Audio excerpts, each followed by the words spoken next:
So right now I have about 40 minutes to make this quick video before going to work, so let's jump right into it.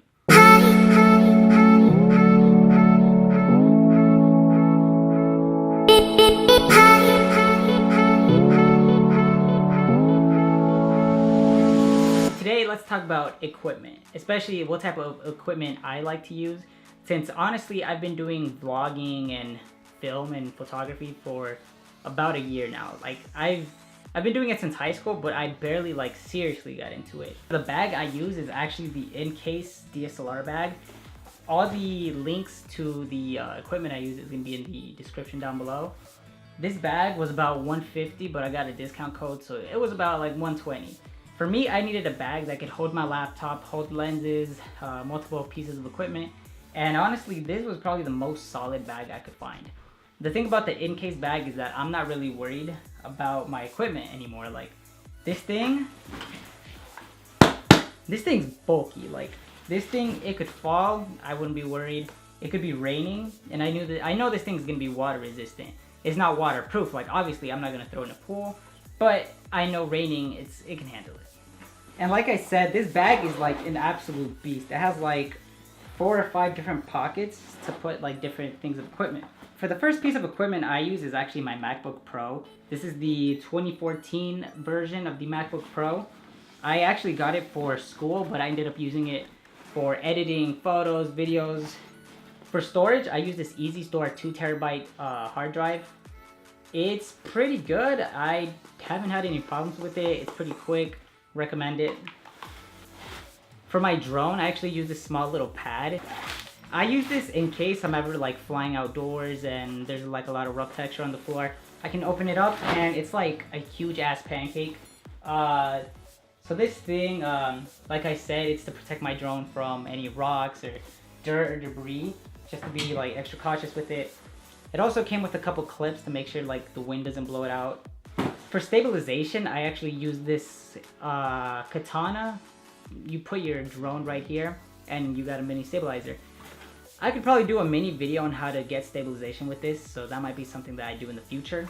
Moving on to the actual equipment I use 3 lenses right now. My go-to portrait lens is actually the Canon 50mm 1.8. This is a really good lens and it's pretty cheap. It's about $120 if you get it on B&H. I've been using this lens for about 6-7 months. I've been using it for quinceañeras. I've been using it for photos mainly. And I would take video on this, but I feel like 50mm is just like too zoomed in. Plus, it doesn't have stabilization, but this is one heck of a lens. Like, it could take a beating. I haven't dropped this, and I don't hope to drop this, but I could tell like this thing is sturdy. For the next lens I actually use a 18 to 55mm. This is actually the Canon kit lens that came with my DSLR body. I use this mainly for vlogging just because it's very, very lightweight. I don't really use this for portraits or taking pictures in general just because I do have better options. But if I ever am vlogging on the go, this is very light, so I could use this and not really worry about it being heavy. For the camera body I use the Canon T7i, which I'm using right now to film. This camera is a monster. It might be a beginner camera, but I still use it just because it has a lot of variety. I could take video on it, I could take pictures, and overall I think it's a really well-rounded camera. I'll probably do a review on it just because it's been out for about a year now, so heads up for that.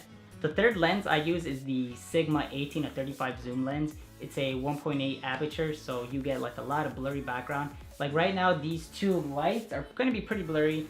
I call it bokeh-licious just because it really blurs out your background, and I'll add some images of things I've taken. This lens, it's awesome for video just because 18 to 35, I can either like be really pretty zoomed out or I can be pretty close to take portraits, which is why this is my go-to lens for film. Like pretty much everything I've shot has been on this lens and probably will be for a while. For my audio, I actually use the Rode. I'll show you real quick. Alright, so for my audio, I actually use my Rode Pro mic. You'll probably hear a pretty significant difference in the audio just because this thing is, as it says, Pro. I use this to capture audio for videos. I've used it at weddings, quinceañeras, and I think it's pretty good, especially for vlogging, just to get like wind out of your audio. This is actually the older version, so it actually does use a battery, which kind of sucks about it, but it's still really good. The next piece of audio equipment I use is actually I think this is called the Zoom H1. It's pretty cheap. This single audio recorder was about $100. It also came with this little head just to, you know, block out any wind. I've used this mic a couple times just to capture voiceovers. You can also plug in an aux cord and record coming out from things like audio mixers. This is a pretty big game changer in quality when it comes to doing weddings.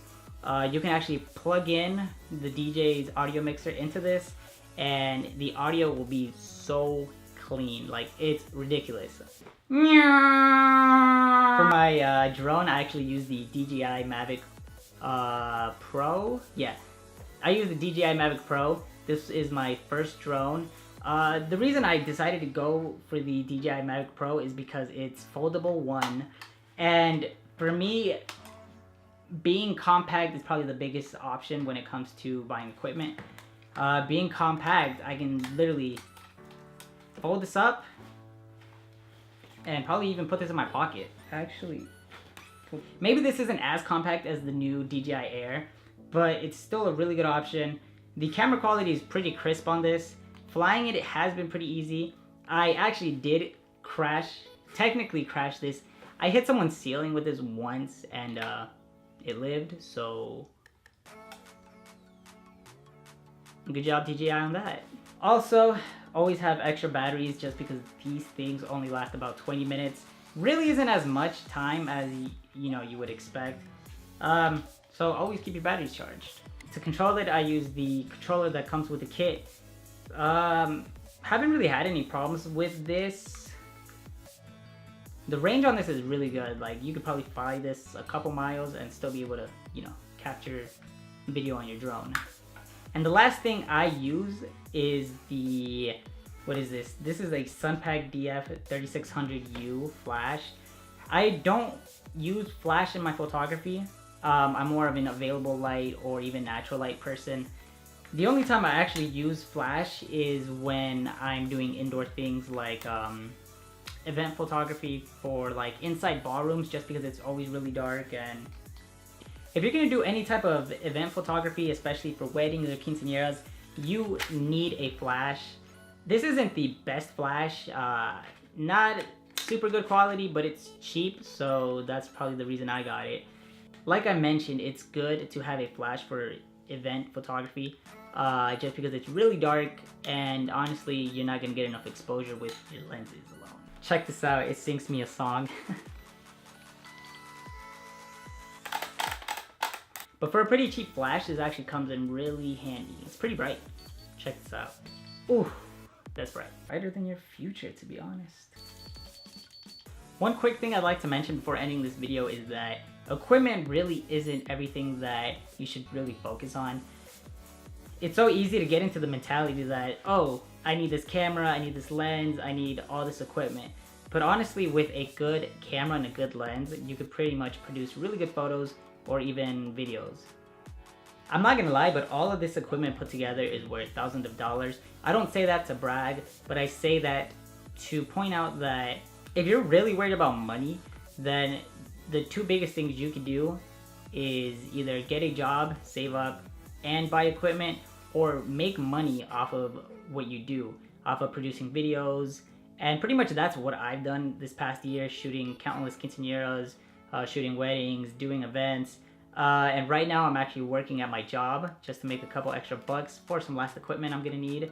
And honestly, don't be held back. If you want to become a photographer, if you want to become a filmmaker, if you want to become a vlogger, don't wait for the equipment. Start now. Get the experience now, because money and equipment are two separate problems. Talking in front of a camera, vlogging out in public, those are two different problems. So if you're too self-centered around the whole equipment aspect, then you're probably not gonna make it. But just get out there and film, produce, and create something every day. Alright guys, I hope you did enjoy this video. Leave a like if you did. Share it to a friend. We just hit 150. We're at 152, I believe. So I want to say thank you guys so much for the awesome support. You guys are awesome. and I'll see you guys on the next time. Peace.